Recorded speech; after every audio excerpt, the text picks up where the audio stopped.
Yo, what is going on, cringe boys? It is your boy Caller 3000, and I am finally back. Sorry that it took so long. I've been sick. I've been busy. It's just been a whole crazy ride.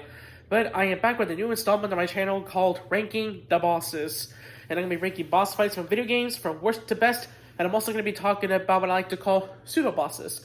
They are the bosses that you encounter in the video games that is more of a quick encounter as opposed to a lengthy fight sequence. You'll get the idea whenever we get further into the video. So as you can be able to see from the title of this video, this first one is going to be on the first game of the Batman Arkham series called Batman Arkham Asylum.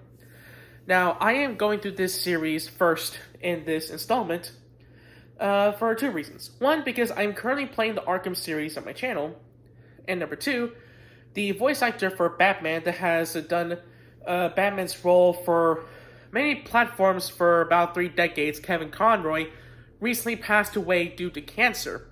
And so I figured this would be a good way to pay my respects onto him, pay tribute onto his work, because he is the perfect voice actor for Batman in my opinion. And speaking of opinions, this ranking video is going to be based on my own personal opinion. Now, if you happen to have a different list that is slightly different or majorly different than what I do, that is fine. You're more than welcome to post it down in the comments below and tell me your reason for it. I would like to know. Also, one last thing before we get into this. I have a Twitter and an Instagram, so I'm going to put those in the description below so that you guys can be able to follow me on those and you can be able to be up to date whenever I post more videos, whenever I get myself in a more consistent time with it. Once things finally calm down and whatnot. But either way, I'm going to start off with talking about the pseudo bosses. There are 2 of them in total, and the main bosses, there are 7 of them. So let's get on to the pseudo bosses.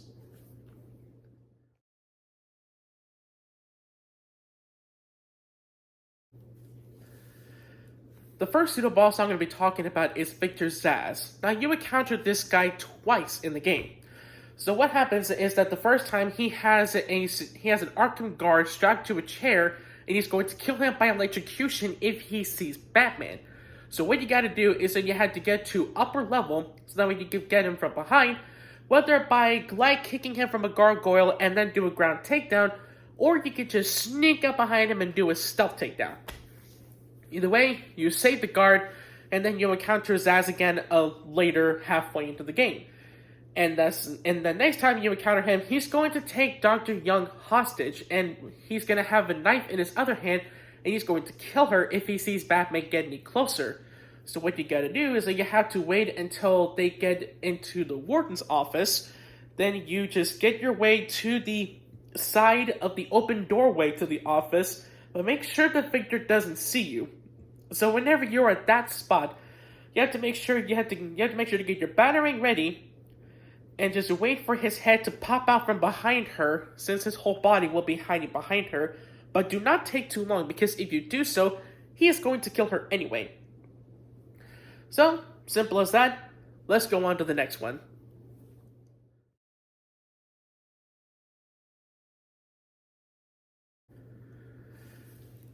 Now for the second pseudo boss I'm going to be talking about is known as Harley Quinn. I'm putting her in this list because you actually don't fight her personally. It's just her thugs that backs her up and that you fight. So whenever you are in the final room of chasing her down, she's going to have the controls of the 3 electric floors in the room that you're in. And you have to make sure that you get onto a safe floor, that's going to be 1 out of the 3 that's not going to be electrocuted, while you're facing off against the thugs. They're going to be in a couple big groups, so that's a couple things you have to make sure on. But whenever all is said and done and you take them down, you're going to get to the next cutscene where Harley Quinn is going to attempt to kick Batman. He's going to grab her leg, toss her to the freaking rail, her head's going to hit the rail, he takes her party list, and then he puts her into a holding cell where she is going to feel defeated, humiliated, embarrassed, all that good jazz. Which I think is very funny to see her get a comeuppance, because of all the crap that she puts Batman through in that game, she definitely deserves what she gets. Especially, there are times whenever she can get pretty annoying, depending on which game you play.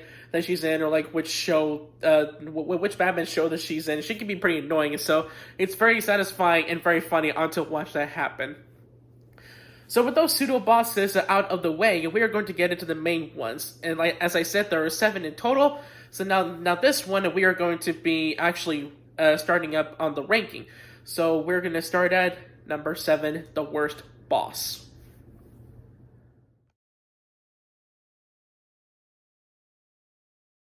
And at the number 7 spot, we have the Imperfect Titan.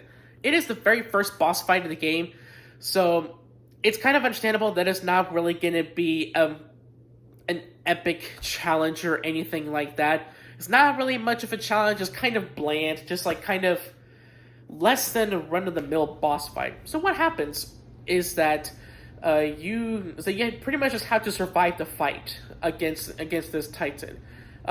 Because his body is eventually going to give out since the Titan formula hasn't been perfected yet.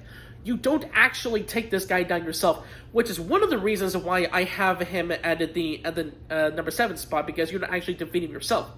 Now you can go about this in 2 ways. Number 1, you just run around and avoid his charges. I think he at least does like 3, and then his body gives out and you get to the next cutscene. Or, if you pretty much just want to go this way, whenever he's going to charge at you, you do quick fire of your batarang to blind the guy, and to make sure that he's going to run to a wall, hit it, and then he'll be temporarily stunned, giving you a chance to get a few hits on him before he gets back to his senses. Now, there is a downed guard in that room, and if that Titan Thug is close by, he will grab the guard and throw it at you. So as long as you pay attention for that and get out of the way, not get hit, you'll be totally fine.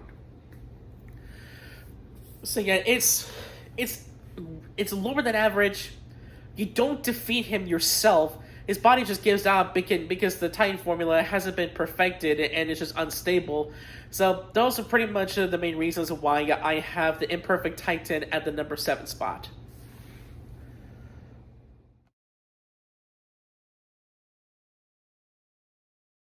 Coming in at the number 6 spot, we have Titan Joker. Now at this point, we are at the final boss fight of the game. Joker has taken the Titan formula into his system after it being perfected halfway into the game. Now you would think this is going to be an epic boss fight, because he is a clown prince of crime, he is Batman's nemesis, and especially with having the Titan formula and he's all beefed down and monstrous, you'd think it'd be an epic challenge, right? You are mistaken. I was actually very tempted to have this one at the number 7 spot, but with a very little advantage that you have in the Imperfect Titan fight, as well as you don't actually take him down, I put that one in the number 7 spot, and this one number 6. So with this one, Joker is going to have really long fingernails, like even longer than mine. Like, way longer, but he's going to do a couple swipes at you, and as long as you avoid those swipes, he's going to get up to an upper platform, and he's going to call his guys in to fight you. He's not even going to do much of the fighting himself. But he does chip in with throwing presents into the arena. It's all going to be ticking time bombs. So as long as you throw your batarang onto those time bombs whenever they're around Joker's men and not you, then you can be able to set them off, and it'll at least stun the guys, and it giving you the opportunity to do some ground takedowns, and like just pretty much a way on to take them out for good. Or you can use the electric cords that are around the arena, and you use them to electrify the guys, and you'll be good. So then once the arena is clear, and Titan Joker has his back turned to you because he's going to be flexing and whatnot for Jack Ryder's chopper, you're going to use the Ultra Back Claw to pull him down to the floor. He'll get stuck for a bit because his claws are going to be digging deep into the floor. And you'll do a couple punches at him, taking out one of his health bars, and then you go through that sequence 2 more times. Once you pull him down the 3rd time into the floor, he's going to break through the floor, and then you get to the ending cutscene, where he's going to start off being electrocuted by electrified cords under the arena, and then Batman is going to put his explosive gel at his gauntlet, and then it's going to be an explosive impact punch to Joker's face, not only knocking him out, but screwing up Batman's hand, which, holy crap, it is a hardcore way to go, but it's honestly not a good compensation for you not fighting Joker much at all, honestly. the only thing that's really with fighting him is whenever he's stuck to the floor. And then with him doing his swipes at you, but you don't even do anything to him. You just run away from him. Yeah, it's not really the best fight. It's not challenging. It's not really hard. It's just it's kind of run-of-the-mill boss fight, honestly. But I definitely will say it is one of the different ones compared to the majority of the boss fights in the game. You'll pretty much get the idea whenever we get further into the video. So for now, those reasons alone is why I have Titan Joker number 6. Let's get on to the number 5 spot.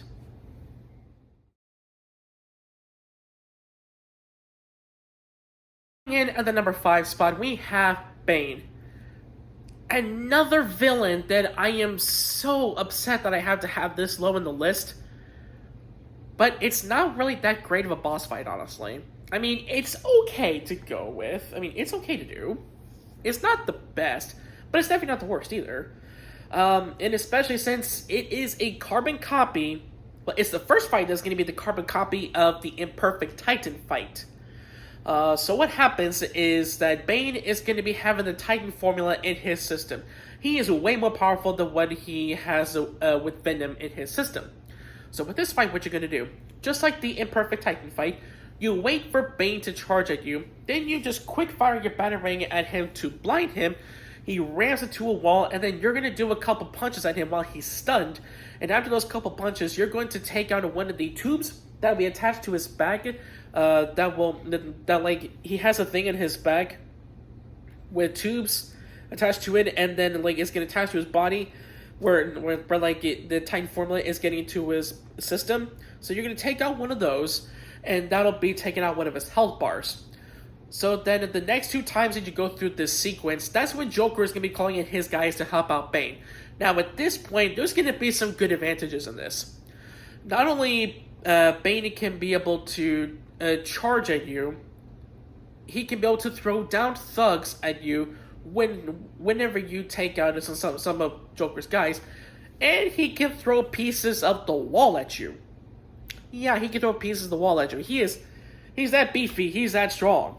And not only can all those 3 attacks be able to hurt you, but they can be able to hurt the thugs as well. They'd be collateral damage to Bane. So those are the good advantages right there in that fight. Other than that, it's not really a best fight, but I do love the cutscene though that comes up next. Whenever you take down Bane's last health bar, you get to where that Bane's pretty much gonna have his second wind. He's gonna have Batman in his grasp, like friggin' just holding him with one hand because his hand's ginormous. Because with how beefy he's gotten with the Titan formula, Batman called in the Batmobile, and that sucker just freaking rams into that dude and just pretty much he's a ragdoll all the way down into the river. You don't see him for the rest of the game. It is amazing. You think it with how beefy that guy is, it'd be of no effect to him, but probably because that it was just merely a surprise that he just let down his guard on with it. So it is a really cool knockout for Bane, which I think is a little more epic than what is with the explosive gel punch to Joker's face. It's not by much, but it is a little better because of the sheer fact that I just like Bane a little more than Joker, as far as because he has intelligence. He's built up the brains, but he also can be pretty strong. So, and I mean just taking the Batmobile to the just up front, holy crap, and then just come back in the next game like it was nothing. That's just nuts. So yeah, for those reasons alone is why I have Bane at the number 5 spot.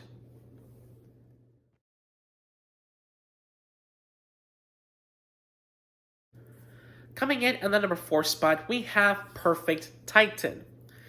Now, at this point in the game, pretty much halfway, a little more than halfway, the Titan formula that Joker has been working on has been perfected. And so, at that point, you're going to be facing off against plenty of Titan thugs.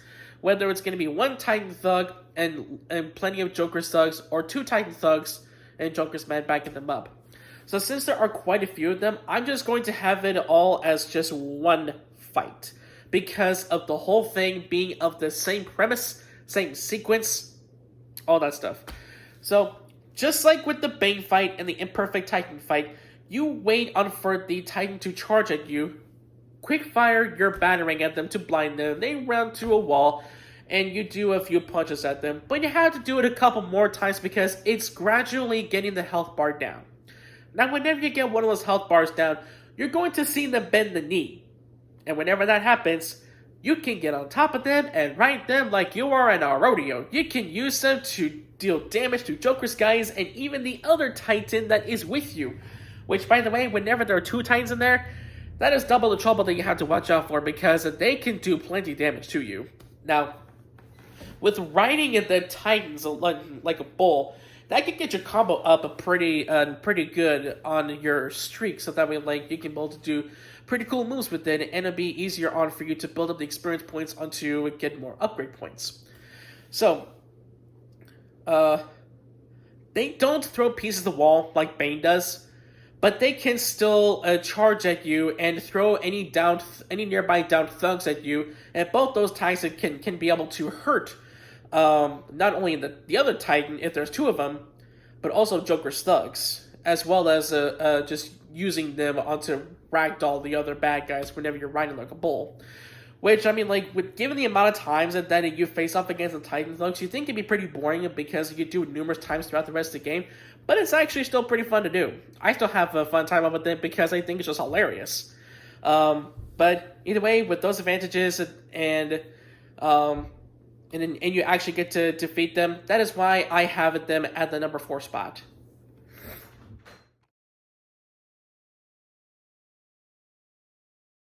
Coming in at the number 3 spot, we have Killer Croc. Now, this is when you're going to be going through his lair in Arkham Asylum, through the sewers, tunnels, whatever. This is where you're going to get to one of the more horrifying sections of the game, because Killer Croc is monstrous. He is a presence to behold. Even with going through the game the first couple of times, I got jump scared quite a bit. But then whenever you go through it a few times, you kind of get used to it, because whenever you see the save icon at the bottom right of your screen, you'll know that that's when he's going to pop up and he's going to try to get you. So whenever you're in his lair, you're going to be on floating boards. That is going to give you access through the tunnel waters, and you have to get the 6 spores to create the cure for the Titan strain. So pretty much what I recommend, sneaking instead of just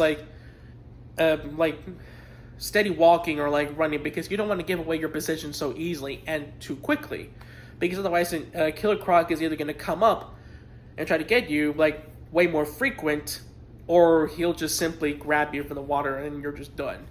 But whenever he comes up, you better make sure to get your batarang ready, so that way you can aim at his shock collar, throw it at it, and it'll shock him and he'll get back into the water. The only time whenever you get to that point where you're just kind of used to going through it, is whenever he comes up and you don't see him right away because you have always exposed to you, and you see him whenever he comes around the corner. You gotta get that timing right, otherwise he's going to grab you.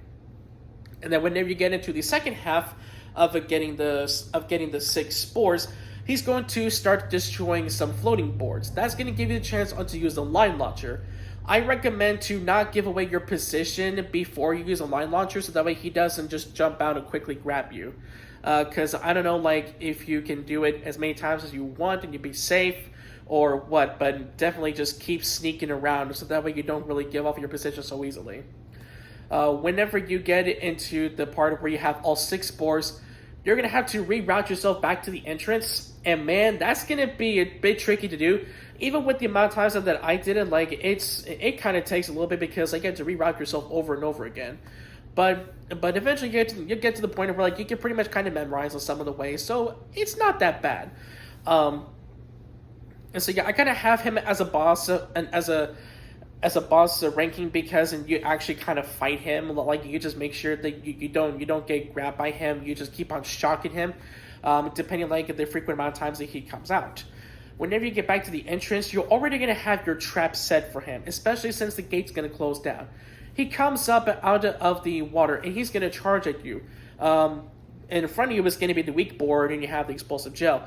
You got to make sure to get the timing right to explode that floor so that way he just falls to the pit and you're just safe and sound. It definitely is one of the more horrifying sections on to get through. Like it can be very thrilling to say the least. Like it can be very scary. But I still enjoyed it, even though like the scariness kind of rubbed off on me, at least in my opinion. But it is still kind of fun to do, especially since Killer Croc is one of the more horrifying villains in the DC universe as far as Batman's villains are. So for those reasons, is why I have him at the number 3 spot.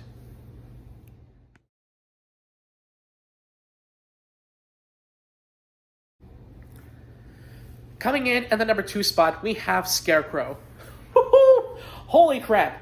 You go into his freaking world 3 times, and as I pretty much mentioned in my videos, it's acid trips. You get freaking hit with a good amount of dose of his fear gas, and you're just like in freaking the apocalypse, really. Or at least the Twilight Zone in that case. But you just gotta make sure that you're hiding yourself and hiding yourself so that way he doesn't catch you with his deadlights, like his spotlights, and catching you, so that way you can be able to get to the bat signal to aim at him, and you can get back to reality. Now, with the next couple times that you go through that, the obstacles are way different, but they're still kind of similar bases. I do love the fact that in those three times you go into his world, with the flashing light at the same time whenever the thunder is going on, you see Batman's form change into Scarecrow, like you're playing as him, and then whenever the light goes on again, Batman gets back to himself. Like, kind of gives you the little detail, little nuance that him and Scarecrow are kind of the same because they use fear against their targets, or at least whoever they're facing against. I kind of like that little detail in there. I don't know if that was actually on purpose, like that's what they were going for, but I kind of figured it with that because fear is the main thing I could think of on between the two, and especially with what's going on in Scarecrow's world. And then whenever you get into the 3rd time, whenever you're in his world, you're going to face off against skeleton bad guys. They are way more fragile than regular guys. You can take them down pretty easily, especially whenever you get into the 3-group fight sequence. And the last time you're in his world, you got the 3 spotlights, and like each group that you defeat, a bat signal is going to be going off against Scarecrow. The 2nd group, it is going to be just one Titan skeleton. You just blind him, and just like whenever he starts on you, and he runs to the wall, and he's just done. Now, whenever you get all 3 of them down at the final bat signal shining on him, you're back in reality for the last time. You're chasing against a Scarecrow into the tunnels, and this is going to be before you go to Killer Croc's lair, actually. He is going to attempt to put his bag of fear gas into the sewer waters, and before he does that, Croc comes out, grabs him. Pretty much he was going to have him as his next meal, but Batman throws a batarang to his shock collar, which kind of pretty much gives you the idea of what you're going to be doing whenever you get to his lair. But it shocks him, he dives into the water, and you don't see Scarecrow again for the rest of the game, which luckily the bag of fear gas doesn't get it into the sewer water, so you're pretty much good there. So yeah, like it's always fun to do those weird world obstacles because of the fact that like it looks so eerie and that like it just looks beautiful. It really does. It looks magnificent, especially whenever it's in the remastered graphics. Holy crap, it is awesome, and like it pretty much fits on whenever you just get hit with Joker's fear gas. Like that's pretty much what you would be seeing normally. Like I guess like depending on how your mind is, but yeah. For those reasons, that's pretty much it. I have Scarecrow at the number 2nd spot. So now we're going to the number 1 spot, the best boss fight of Batman Arkham Asylum, in my opinion.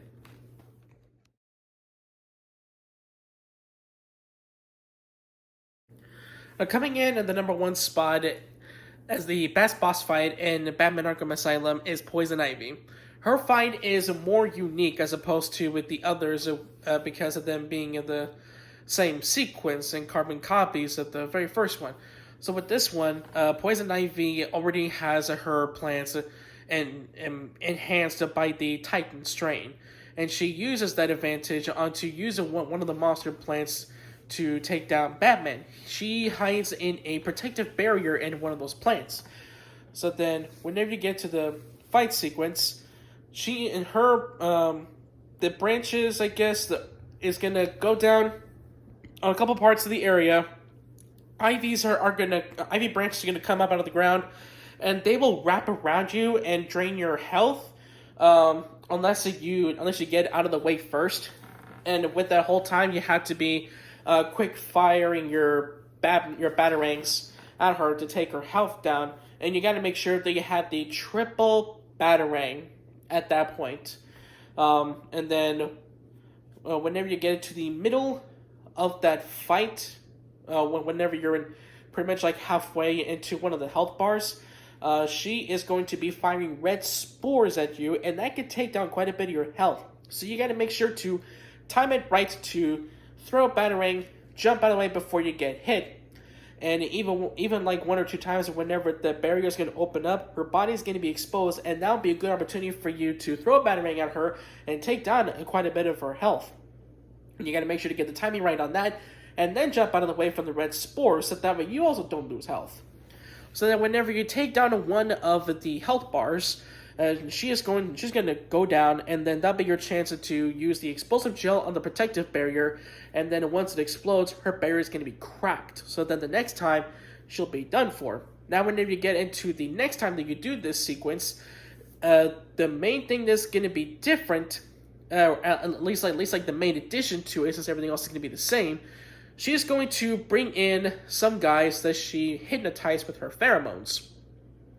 So that's an extra thing that you have to watch out for, especially whenever and then the ivy branches are coming up out of the floor. Now, not only can they be able to grab you and drain your health, but they can do the same thing for the other guys. But also, whenever you're going through this, you actually get a bonus after you take down the first half of her health. So that's going to be a good one right there. That's going to be a good advantage for you. So then whenever you get to the red spore section of that last half of the boss fight, I believe those guys are going to be down, so that way you can only focus on the red spores and be able to get out of the way in time whenever you're firing the batarang, especially whenever she opens the barrier a couple times for you to take quite a bit of her health down. Now, on the last time that you're going to be taking her health down, which is actually the second health bar, so you actually go through 2 times, you're going to get to the cutscene with Batman putting on the explosive gel on that barrier again, and then once it explodes, the monster plant is going to go berserk, and she's going to be screaming and wailing and whatnot, and that's going to be the end of the boss fight right there. So definitely a unique boss fight. There's good advantages onto it, especially whenever you get into the next half of it and some of your health is brought back. If you lost any, that's going to be a nice bonus, so that way like you don't actually die whenever like you're getting to the end of it and you just like get the timing wrong from a red spore or something like that, because that happened to me a couple of times.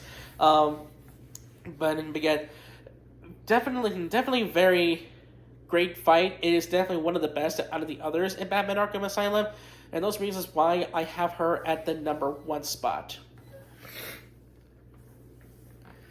So thank you guys for watching this video.